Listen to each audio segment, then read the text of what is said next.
vlog. Today, I'm going to be doing my review of the season finale of Deadliest Catch. It is episode 23 of season 16 of Deadliest Catch. And this is the episode where all of the captains and the crew, they start to learn about the coronavirus. Because they're out at sea for multiple days or a week at a time or longer, and they don't really know what's going on around the world sometimes. And the fleet was starting to learn about it in the season finale. And the boats that are going to be in this episode are the Summer Bay, the Southern Wind, the Saga, Lady Alaska, Cornelia Marie, and the Wizard. And while all the captains are talking about COVID-19, it shows Sig Hansen talking about COVID, and in episode 22, the Northwestern they'd finished their 2020 Opelio season. And the episode starts out with the Lady Alaska, and the Lady Alaska, they're out on the grounds, and they're sending their gear back. They had all their pots on, and they'd moved a little to stay on the school of crab they were on, and they're fully loaded, so they're going to drop the pots they have, and then they're going to head into town. And while they're all kind of under the weather, and the whole crew is not very happy, they set their gear, and then they head into port, and they're all worried that they might have COVID-19, or it just might be the common flu.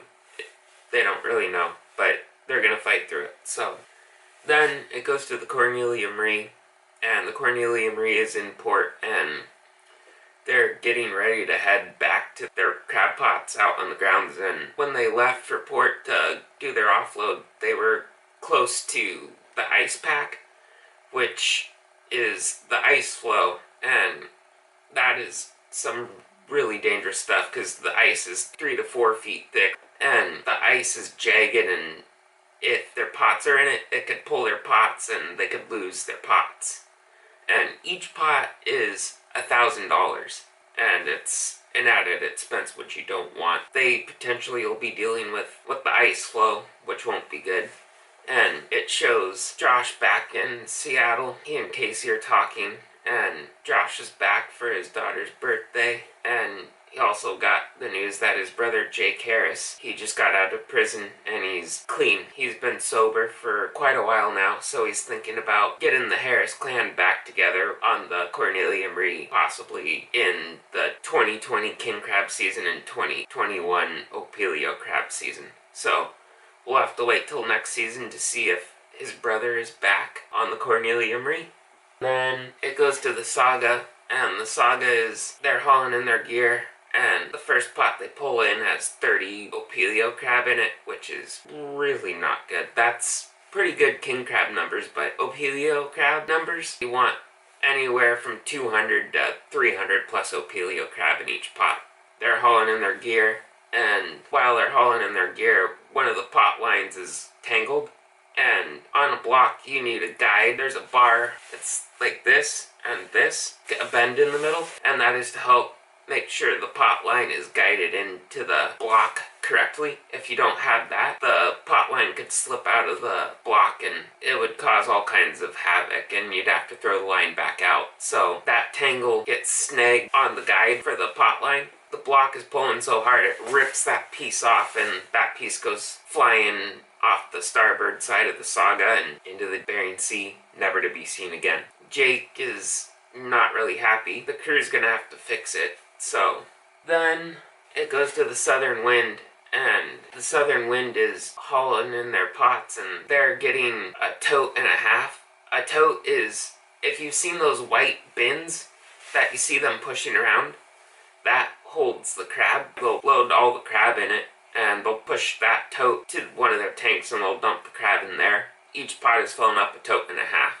And when you're on really good fishing for them, it'll fill 2 to 3 totes, which is really good, but they're getting a tote and a half. Harley's like, this isn't gonna work. It's not gonna fill our boat up. So he sees the Wizard is pretty close by, and he and Keith, they don't really get along too well. So Harley's like, I'm gonna give him a call, see if we can work out a partnership or something. and he calls him. He hears Monty on the phone, and he asks, is Keith around? And Monty's like, no, he's back home.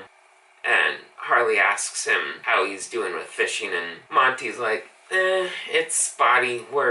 So then that's pretty much it with the phone call. After the phone call, Monty's like, I can't trust Harley, be a partner with him. Then it goes to the Southern Wind, and Harley starts looking at the position of the wizard where they've been for the past couple days, and he's like, he's on good fishing, and they start stacking their gear. He's like, we're gonna go set right by Monty on the wizard. Then it goes to the Summer Bay, and the Summer Bay only has 15,000 pounds of Opelio crab to catch. They've been in town for a little while. They start hauling in their gear, and it's getting 280 Opelio crab up to 300 plus Opelio crab to pot. They'll finish their 15,000 pounds of quota up pretty quickly with those numbers. They might have to go through their gear one time, maybe 1.5 times at most, and then they'll have their 15,000 pounds of Opelio crab, and they're just finishing hauling in a pot, and all of a sudden an alarm goes off. In the bow of their boat, they go down there and check, and there's water coming into their boat. And they figured out how water's getting into the boat. There's a crack in the side of the hull of the Summer Bay, and the reason why that crack is there is when they're going through pots, the pots, they smash up against the hull of the Summer Bay, and over time, that has caused it to form a crack. One pot just hit it, don't know which one, but one of them did, and that cracked the side of the hull of the Summer Bay. So it's going to be really hard to fix because they don't know exactly where the water's coming in, and they told Wild Bill about what's happening, and he's like, we're just gonna have to continuously pump the water out. We'll have to stop what we're doing and do that. I don't want to have to go back into town to fix this because we only have 15,000 pounds, and that's not worth the expenses of going back to port to get that fixed. So they're gonna have to make sure it's all good throughout the rest of their trip. Then it goes to the Lady Alaska, and the Lady Alaska is in port, and they're doing their offload.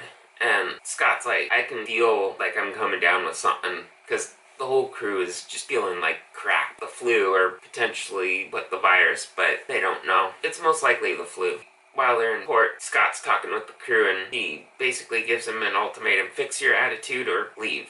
And Hunky, who's a deckhand, and another deckhand on the boat, they're like, we're gonna leave. They pack up while they're offloading the crab, and they leave the Lady Alaska. Then it goes to the Cornelia Marie, and the Cornelia Marie is just getting to their gear, and Casey sees the ice. They roll right into the ice, and he's like, the ice moved a lot farther than I was expecting it to. So they're gonna have to fight the ice to get their pots, and it's just gonna cause a long work day for them, and it's just gonna be stressful because they have to be careful of the ice breaking their pots or smashing into the hole, punching a hole in the side of the hole, which would be really bad and could potentially sink the Cornelia Marie. So he has to be really careful. And the crew is up in the wheelhouse, and then they get their gear on and they head out, and one of the deckhands is on the bow of the Cornelia Marie looking for pots, and then he finds it, and then they get up to the pot and they throw the hook to catch the pot, and they try to pull it in, but they're really struggling with the ice pushing against it, so they have to get a bigger hook on it and hook it up to a crane and get the pot into the block. And then they get the gear, and that pot has 0 crab in it. The reason why it has 0 crab in it is because the ice has dragged it, and the pot has rolled over multiple times, and that means that the crab escaped. And that's the same story going through their gear. So it's going to be a long day for them in the ice, and they'll have to retrieve as much gear as they can, because that would be a $1,000 loss per pot. Summer Bay, the Saga, and the Southern Wind, they hear an emergency call to the Coast Guard, and a crew member on a boat called Bountiful, which is a fishing boat, but it's also a processor boat where they boil the crab.